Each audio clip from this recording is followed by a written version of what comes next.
أستأذن سموكم بالبدء. صاحب السمو الشيخ محمد بن زايد آل نهيان، ولي عهد أبو ظبي، نائب القائد الأعلى للقوات المسلحة.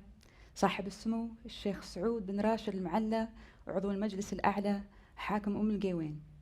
أصحاب السمو الشيوخ، أصحاب المعالي والسعادة، الحضور الكرام، السلام عليكم ورحمة الله وبركاته. اسمحوا لي بالتعريف عن نفسي.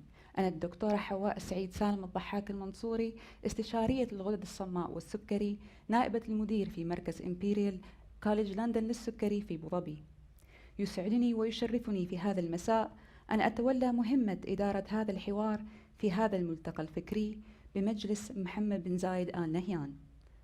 حضورنا الكريم، محاضرتنا اليوم تحت عنوان تأثير التجارب المبكرة على نمو الدماغ، يلقيها علينا الدكتور ديمتري كريستاكيس.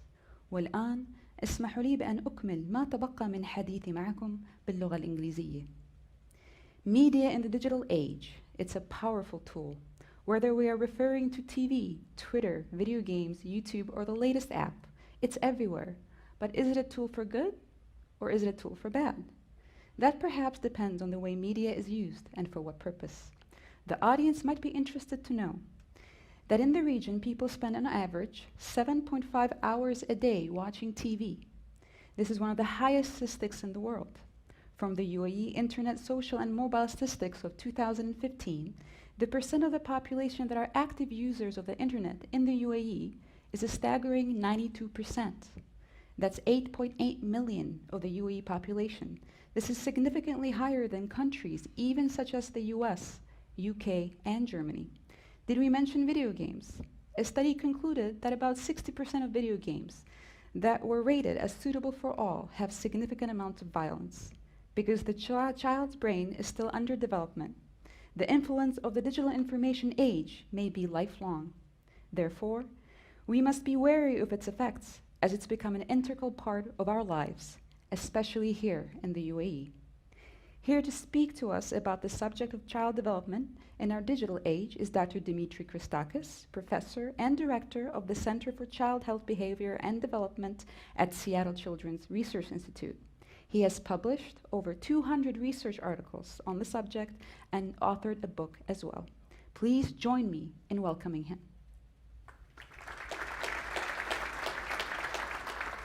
Thank you. Ramadan Mubarak. I want to start by expressing my deepest gratitude to His Highness Sheikh Mohamed bin Zayed for inviting me into his Majlis. It is without a doubt the singular greatest honor of my life, so thank you. I want to thank everyone for coming, His Highness, Highnesses, Excellences, and honored guests. I have been to your country many times and have developed a profound affection for your people and your culture. This is the first time, however, that I have been blessed to be here during the holy month of Ramadan, and I've also been accompanied by my family, which makes it very special indeed. And with that, I will begin. I'm a pediatrician and epidemiologist, and my laboratory's mission is to determine modifiable factors in children's early environment that impact positively their cognitive, social, and emotional development, and to develop actionable strategies to optimize them. And because I have a limited time today, I'm going to focus on their cognitive development. Now, as was mentioned in the introduction, those of us that are over the age of 30, while we rely on technology regularly in our day-to-day lives, we came to it as adults. In fact, many refer to us as digital immigrants because we didn't grow up with these things, but we rely on them, and we can become very, very frustrated with our inability to use them effectively. In contrast, today's children are frequently referred to as digital natives because they are truly born immersed in a highly technologized world. And when we think about digital natives versus digital immigrants, you might notice some differences. The immigrants in us tend to be single task oriented. We think sequentially. We rely on text primarily, and we usually rely on a limited resource. But our children rely on multitasking, parallel thinking, multimedia, and multiple resources. Now, is this good? Is this bad? It's clearly very, very different than the world that we grew up in. And so today I'm going to spend some time talking about what I think the effects of that are and what my concerns are. Now I'm going to frame this in the context of three concurrent phenomenon of childhood. The first is brain growth. The second is the development of executive function. And the third is media exposure. So, beginning with brain growth. The typical newborn brain weighs 333 grams. In the first 2 years of life, it triples in size. It's an extraordinary period of brain growth. In fact, if you look at brain growth over the lifetime, as I show here graphically, you'll see there's a very, very steep rise in the first 3 years of life. In fact, it's not fully completed until early adulthood, around the age of 20 to 24. And if you look over to the right of that graph, you'll see where I am and why I had such a difficult time this morning finding my hotel key. But I'm not here to talk about the right side and those of us that are on the decay. I'm here talking about the ascendancy, where early children's brains are developing and how early experiences affect that. Now, we're born with a lifetime supply of neurons of brain cells. That's not where the growth comes. The growth comes in the connections between those brain cells, what we call synapses. And those synapses form based on early experiences. Everything a child experiences early on creates connections between brain cells. If you will, the mind is fine-tuned to the world children inhabit. So to give you an example of this that works in my culture, any child born anywhere in the world can speak any language fluently. But if they're not exposed to certain sounds early in life, they can learn to speak a language fluently, but they'll never pass as a native speaker. We all know such people. It's not because they weren't born with the capacity to make those sounds. It's because they grew up early on in a world where that sound didn't exist, and their brain essentially didn't bother to develop the capacity to make it, and the window closed, and they can never make it when they grow up. To illustrate this graphically, you can see here the neurons present at birth with the connections between them. And each brain cell at birth has about 1,500 connections. By 3 years of life, it's over 100,000 connections. And by 15 years of life, you can see that there's a gradual pruning as some pathways aren't being reinforced. To illustrate this another way, I show you here the breathing of a 1-day-old infant listening to music. This is the breathing pattern. And first, Mozart is playing. And then Stravinsky comes on. And then Mozart again. Now, I show you this not to portray an infantile critique of classical music, but some of you who know classical music might have a theory for why Stravinsky did this to this poor infant's breathing pattern. I show you to demonstrate that there's a discernible physiological reaction in infants to what they're hearing, even on 1 day of life. This baby distinguishes between Mozart and Stravinsky. It makes her think differently. Now, the brain develops from the back to the front as we go from child to adulthood. And I'll show you that here. It'll be demonstrated by the blue. As the blue progresses, you'll see, starting in the back of the brain all the way to the front. And this is important because the areas of the brain serve different functions. So at birth, the back part of the brain is fully developed, and that's the part that controls vital functions such as swallowing, smooth movements and coordination, and audio and visual processing. Beginning at about 4 months, sensory and motor integration begin. At about 10 to 12 months, the limbic system, which is deep in the brain and controls emotions, starts.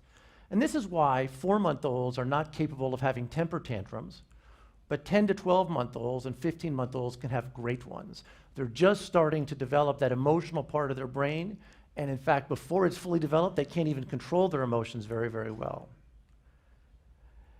18 to 24 months, we see the development of the language centers, and finally, the very front part of the brain we call the prefrontal cortex, which is responsible for abstract thought, reasoning, judgment, and regulation of emotion. The most important part of the brain is the last part to develop.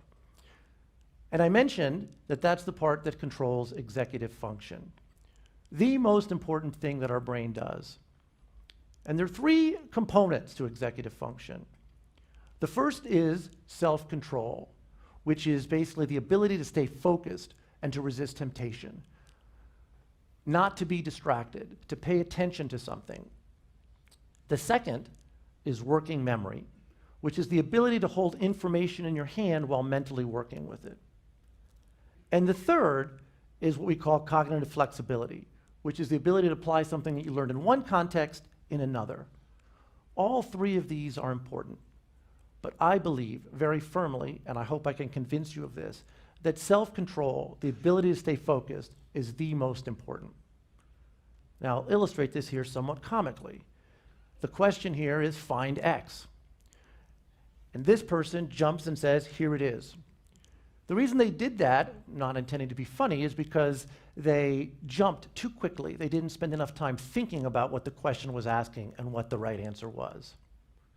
Now, many years ago, about 30 years ago, there was a famous study done at Stanford called the Stanford Marshmallow Fit Test. If it was done here in the UAE, it would probably be lukumats that they used. Marshmallows are very popular with young children. And they brought preschool children into the lab, and they set them there, and they told the child that they could have one marshmallow right now, or if they waited for 10 minutes, they could have two. And they walked out of the room, and they had a video camera recording the children. Only 20% of the children were able to wait the whole 10 minutes to eat the marshmallow and get the extra one. Some of them would take a little pinch out of the bottom and then try to hide it. Some of them would bite their knuckles to avoid it. They would try to look away to distract themselves. But the interesting thing was, the longer the children waited to bite that marshmallow, the better they did. The better they did in school, the better they did in life. That early self-control, that executive function that says to you, stay focused, I'm not going to eat the marshmallow, it's going to pay off in the long run, makes a difference. Now that's a very cute study, but there's a lot of science that's backed it up. One famous study in Dunedin followed 1,000 children from birth to 30 years. And what they found was, as you can see here, child self-controlled in quintiles as a preschool child, low to high. And then look at the graphs there. Substance dependence, poor physical health, social economic status. I only show you these three. I could have showed you 30 others. The more self-control children have in childhood, the better off they are in their lifetime. All of this is driven by executive function. And in fact, executive function, as this graph shows, begins early in life, and you see the very, very steep rise there. So again, that early experience drives it, which has led many people to develop games, strategies to help children build executive function. This is a very simple one here. It's called Walk the Line. You take a piece of tape and you put it on a carpet, and you tell the child, walk on this line, put one step in front of the other. Now, you might think of this as being a test of physical ability, which it is, but it's also a test of cognitive ability. This child has to stay focused, not be distracted by what's going on around him, or he's going to step off the line. And the idea is that this kind of training can help the child not eat the marshmallow, stay focused on the task ahead.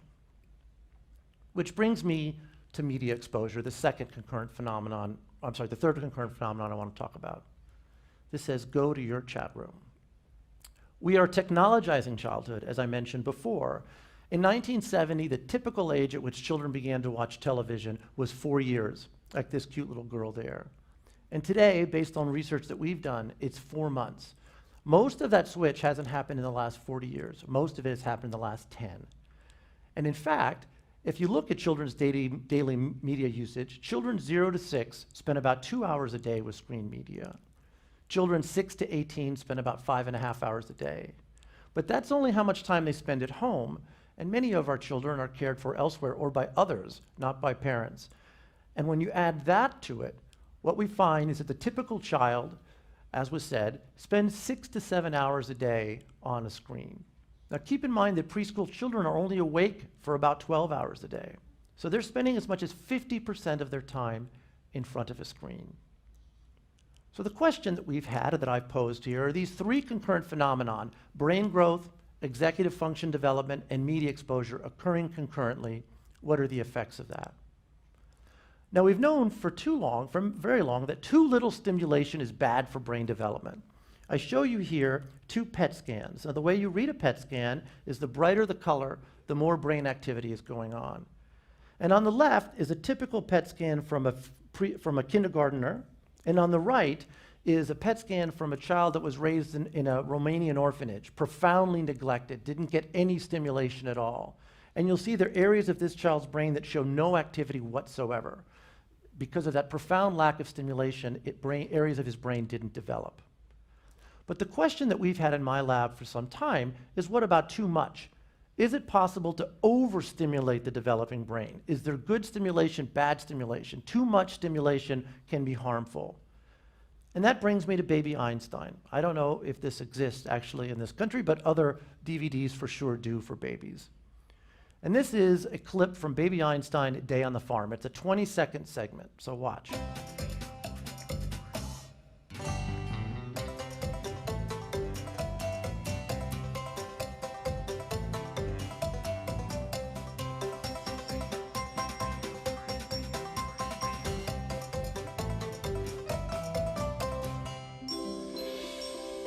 So in that 20-second segment, there were 7 scene changes. It makes no sense. If you're watching it, you're trying to make a coherent narrative as an adult, and you can't. It's completely discombobulated. But babies aren't capable of making a coherent narrative out of it cognitively. What's keeping them engaged in the screen is all of that change, that ridiculously, supernaturally fast pacing. That's not what going on a farm is like. And I want to contextualize this by talking about the rise of attention deficit disorder, which, as you may know, is characterized by impulsivity, inattention, and hyperactivity, really a deficit of executive function. Now, I looked, and there was a study in the University of Sharjah that showed that the prevalence of ADHD right now in the UAE is about 15%, which is actually very similar to other developed countries, very similar to what we see in the United States. The concerning thing is that ADHD is 30% more common today than it was 20 years ago. We've seen a rise in it. Children's attention spans have gone down over the last 20 years. Now, we've known for some time that ADHD has a genetic component. But I show you here many different studies that have looked at how heritable it is. And if you summarize them, it's about 75%, meaning that if one identical twin has ADHD, there's a 75% chance that their sibling will. If it were 100% genetic, of course, identical twins are identical genetically.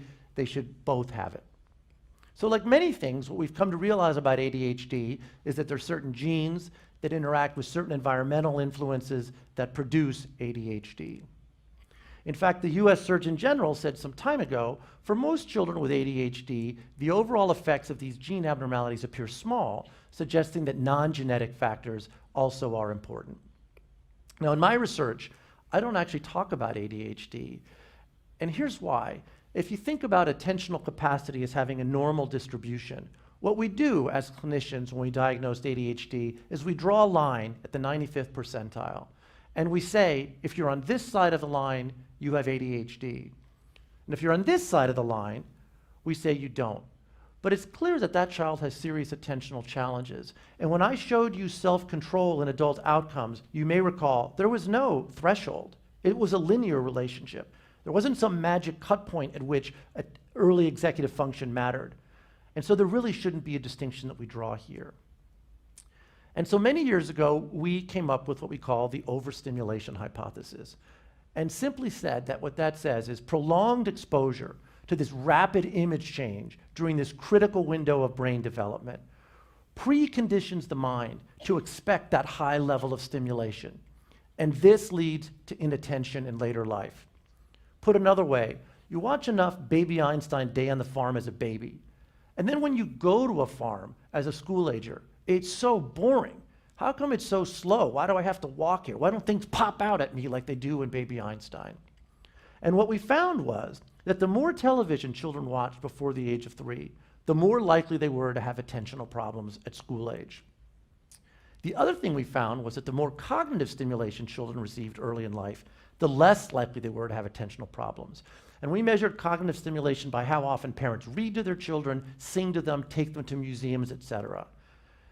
In fact, each hour of TV that children watch before the age of 3 increased the risk of attentional problems by 10%.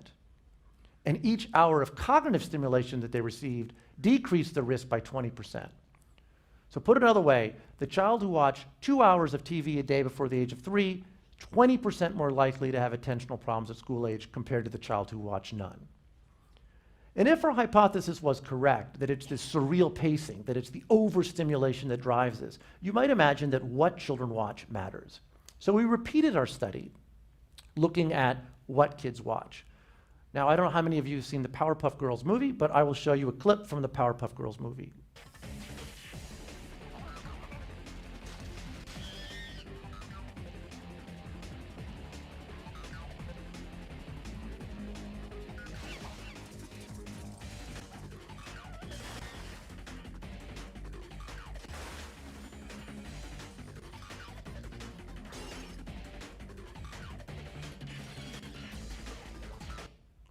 So that, again, you'll see the very fast pacing. In fact, this was the first movie that was rated PG for non-stop, frenetic animated action. I want to contrast that with a different program. This is from Mr. Rogers, and watch this segment.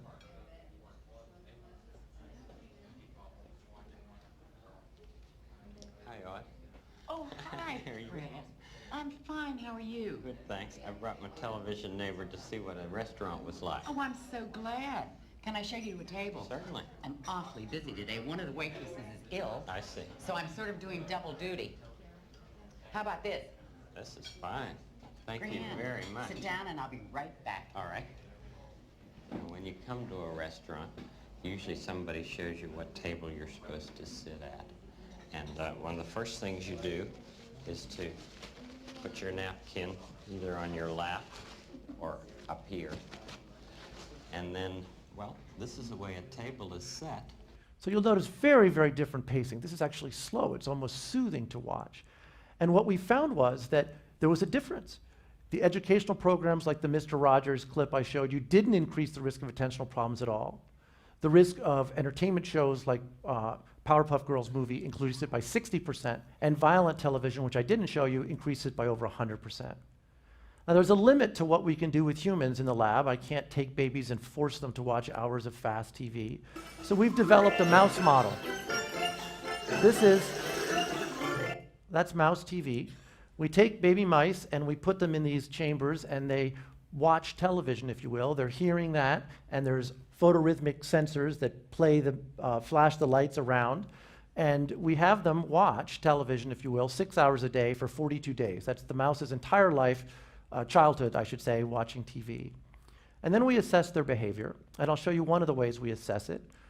We assess activity and risk-taking. And we do that with what's called the open field test.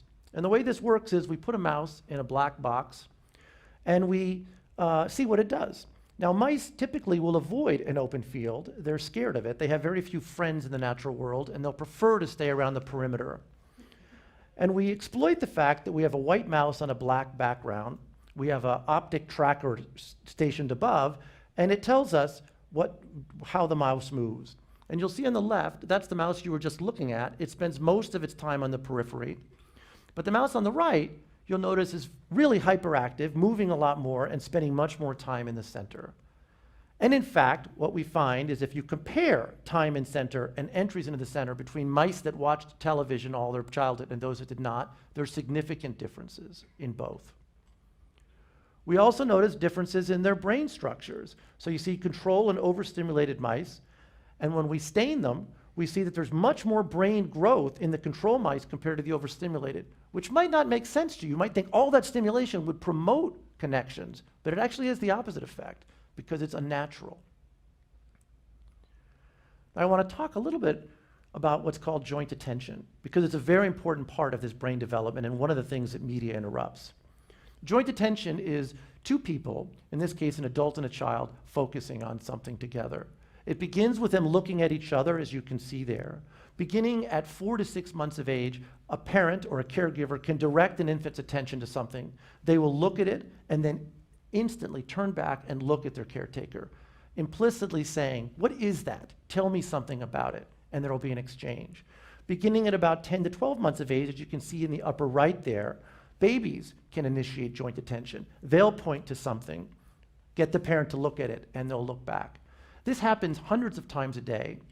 It's quite natural, and it's incredibly important, not just to children's social development, but to their cognitive development. So what is the impact of media on this?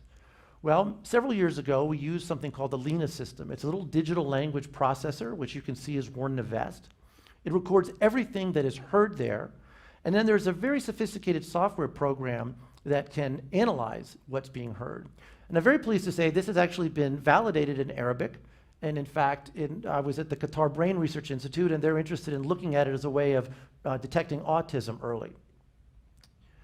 Now, the analysis we do here is what's called conditional regression. We compare times when a child can hear a TV to times when they cannot. And what we look to see is how many words they actually hear. What we found was that when a child hears television, they hear 656 fewer adult female words and 200 fewer adult male words. Now, how many words does a typical adult female say in an hour? 700. So there's about a 90% displacement. When a baby is hearing television, they hear 90% fewer words from an adult female. And how many words does a typical adult male say in an hour? I'm not going to ask anyone to answer that. It's not what you think. The typical adult male says 710 words. So actually, men and women talk just as much. Doesn't mean they listen to each other, but they say the same number of words. The difference here is that women talk to babies more than men talk to babies, and that's why you're seeing a difference in the displacement. Now, I mention all of this because this study looked at television, but of course today there are many other things that distract us from talking to our children. In fact, the technologies we all rely on, as illustrated here, take away those precious conversational turns. And many parents think that they can be on their cell phone and still engaging their child, but they're not going to have the same back and forth. Okay. So in conclusion, I hope I've convinced you that early childhood for children, and for mice, if you care about mice, is critical to their development. And children need more real-time play and less fast-paced media. Because I firmly believe if you change the beginning, you change the whole story. Thank you very much. Shukra.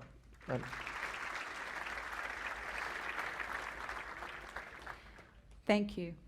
And now we will start with the Q&A session. And until we receive questions from the audience, I will start with some questions of my own. So, first question. You had stated that some children are more sensitive to the fast-paced media. There is a genetic component. However, as parents, as many of us are, how would we identify perhaps a child of ours that's more sensitive to this? It's an excellent question. And the truth is that, in fact, some kids who are predisposed to having shorter attention are probably drawn to the fast pacing. In fact, many of the parents of kids who I care for with ADHD say, my son can focus on a video game for hours. How can they have attentional problems? The whole point of executive function is not focusing on something that you like. It's focusing on something that you don't like. When I was in medical school, I had to learn all the bones of a hand. It was the most boring thing I've ever done in my life, especially because I had absolutely no interest in hands, no interest in becoming an orthopedic surgeon, but I had to spend that time learning it. That's the key part of executive function. It's giving your child the ability to stay focused on something that they don't like. Now, to answer your question, I firmly believe that what we have to do is try to give every child the ability to maximize whatever genetic ability they have to pay attention, and it clearly varies. But everything you do early in life will make that difference and ultimately may help them learn something as boring as all the bones in the hand, unless they want to become a hand surgeon, in which case I'm sure they'll find it fascinating. I remember those days, but That's right. Did you name one of them now? no. In regards to treating the children differently, Yeah. some parents, even people say that you should treat all of your children the same, even in terms of the attention that you give them, in terms of the books they read, et cetera, et cetera.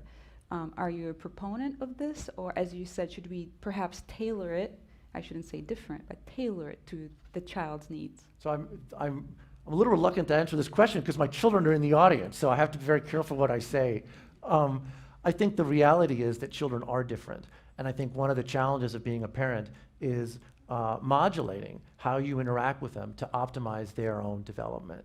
Now, that said, they're extremely perceptive, and they will be very quick to point out that you aren't treating them the same. So if you choose not to do so, I think you have to have in your own mind a very compelling rationale for why. At least one that you can convince them if you choose to do that.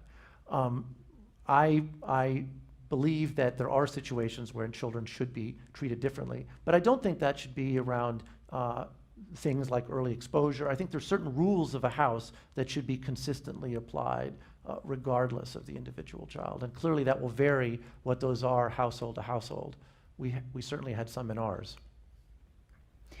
There's some physicians and psychologists that would argue with you and say that actually the digital age gives us more tools to educate our children, more modalities to get their focus.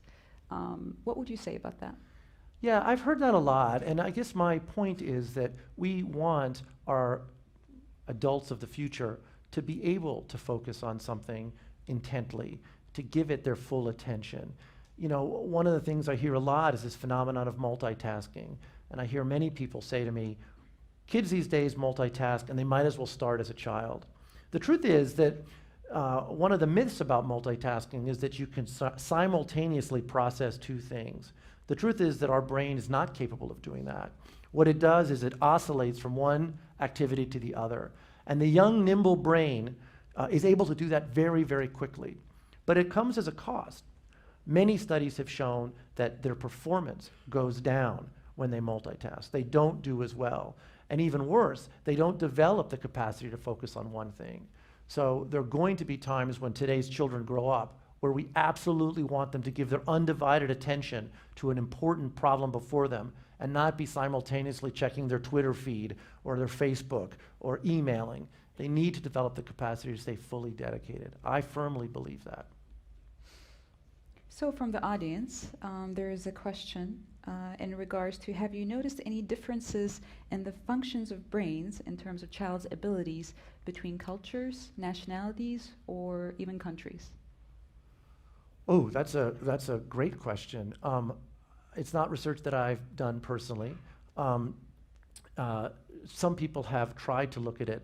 The biggest challenge is that there's so many other things that vary along with country that make it very, very difficult to separate out the effects of culture alone versus climate versus familial structure versus socioeconomic status. But my personal feeling is that there is no difference in brain function. There's certainly no difference in innate neuronal ability. How culture and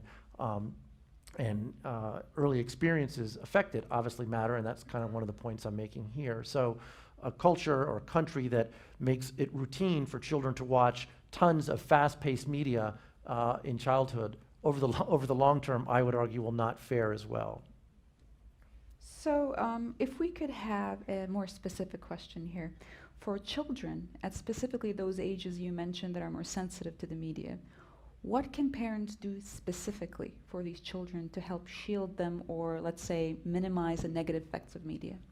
So speaking about early childhood, as we have tonight, the American Academy of Pediatrics, which I'm a member of the executive committee on media for, or was, drafted guidelines that said that children of the age of 2 should avoid screen time.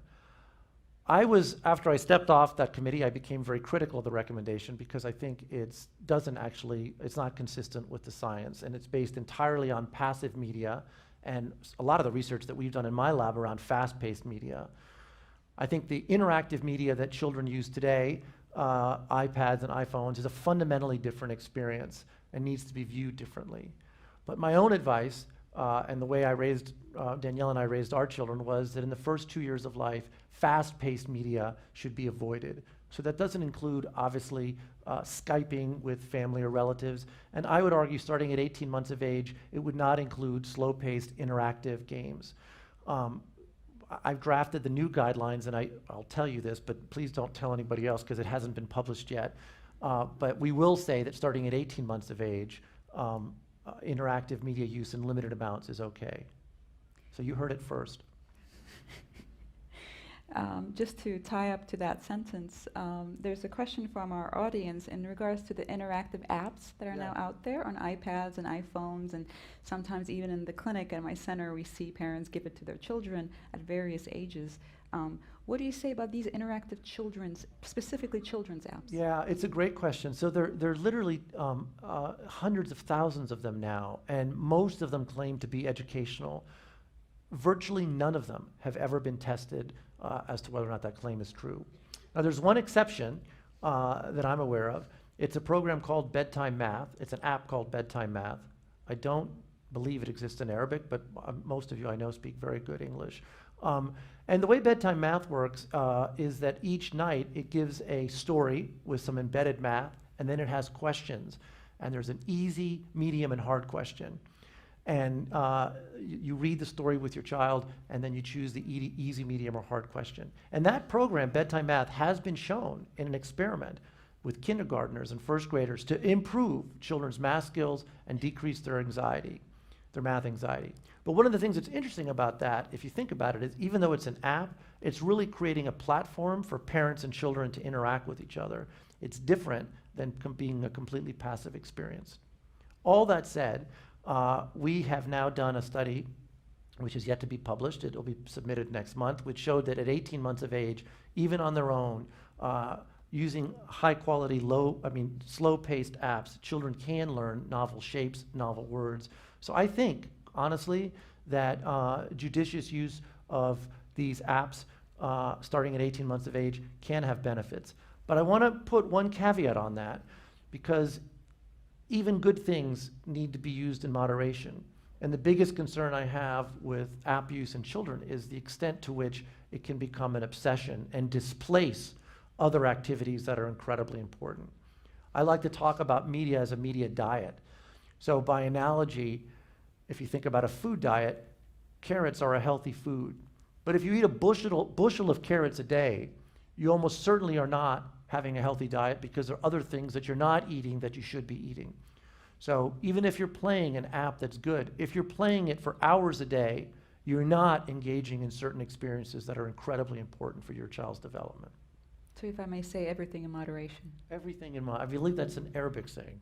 Yes, it is. In regards to the negative changes that happen in the child, perhaps developmental delay or ADHD, whatever it may be, is this reversible? That's an excellent question. So in the case specifically of ADHD, we don't think of the underlying neuronal process as being reversible. We think in terms of creating cognitive behavioral therapeutic approaches that can help older children stay focused. They can study in areas of minimal distraction. There are tools they can learn to use to help them stay focused. And many children, certainly with mild ADHD, can not need any kind of medication and can still do very well in school as they get older, but they have to train themselves. It doesn't change the underlying brain function, but it helps them put overlying strategies that help them modulate it. Another question is, can we help our children, or can we prevent them from being quote unquote addicted to video games? Now, this is a question near and dear to my heart. Yeah. Should I reveal that how much video games you play? No, please don't. It's a very important question. In fact, in studies that we've done in the US population, about 10 to 12% of college students in the United States have what we call problematic internet use, which is basically bordering on addiction. Now, the reality is that there's something called a dopamine reward pathway, which starts in the back of the brain. It sends a signal to the pleasure center of the brain, and then a signal is sent from there to the prefrontal cortex we were talking about before. And that signal says, I like that. Do that again. Get more of it. It's a healthy pathway. It also reinforces positive behavior. So when you compliment your child, you're activating that dopamine reward pathway and making them think, I want to do that again because I liked the feedback I got. But video games consciously play on that.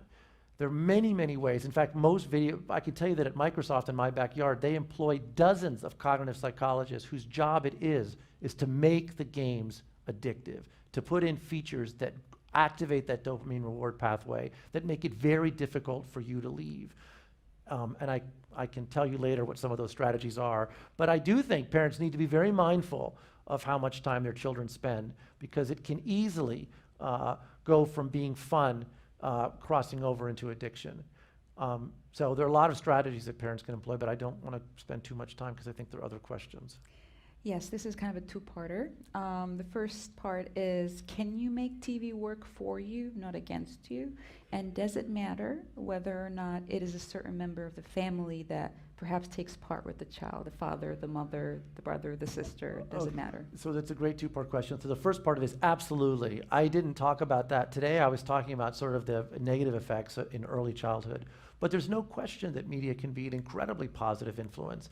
Now, I'm talking even about watching nature programs on television, Googling things, finding out things that you could never otherwise find. Our children have unbelievable information at their disposal, which is a great thing, inarguably a great thing. The challenge parents face is, how do you keep it as a good thing? How do you get the good and leave behind the bad? As I often say, if media were like cigarettes, it would be easy to say, this is a bad thing, don't do it. But they're not. Media are good and bad. And the challenge parents have is, how do you extract the good without the bad? And there are many ways in which you can do it. It starts, by the way, by being a good example yourself. So what I often tell parents is, you need to have a very clear plan for how you're going to use television or the internet. If you're modeling bad behaviors by just turning on the TV and flipping channels without knowing what you want to watch, if you have it on while you're having dinner, if you pull out your phone when you're talking to your children, you're modeling very, very bad behavior. And of course, children will imitate that and learn from it. The second part to your question is, are there ways in which parents being involved can make it great? Absolutely. That's I think, one of the things, when TV first started as a medium in the 50s, families had one TV. It was centrally located in the house, and they gathered together and watched as a family. Very, very different from the way it is now. The typical family has 2 or 3 televisions. Children have TV in their rooms. Children have TVs in their pockets. And instead of getting together and watching together as a family, increasingly these media pull families apart. They retreat to their rooms, they retreat to their device, and they're not interacting as much.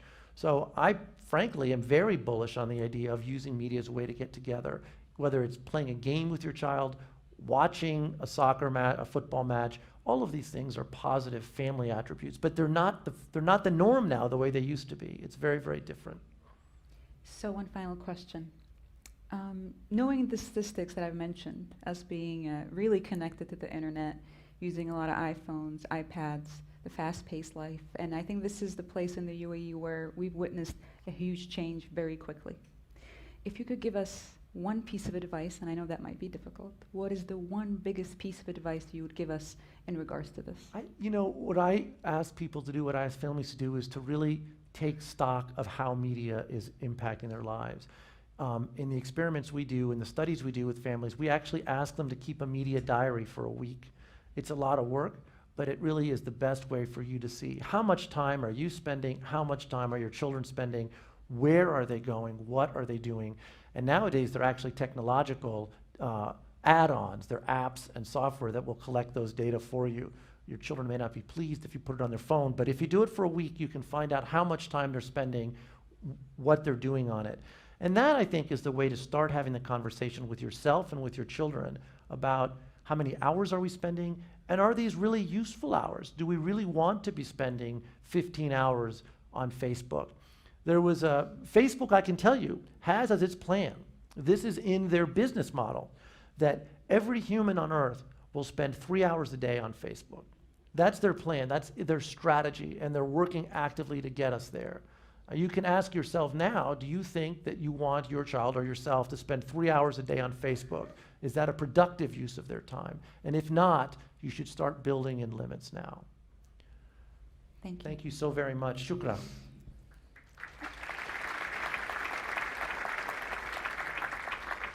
أستأذنك سيدي في اختتام المحاضرة.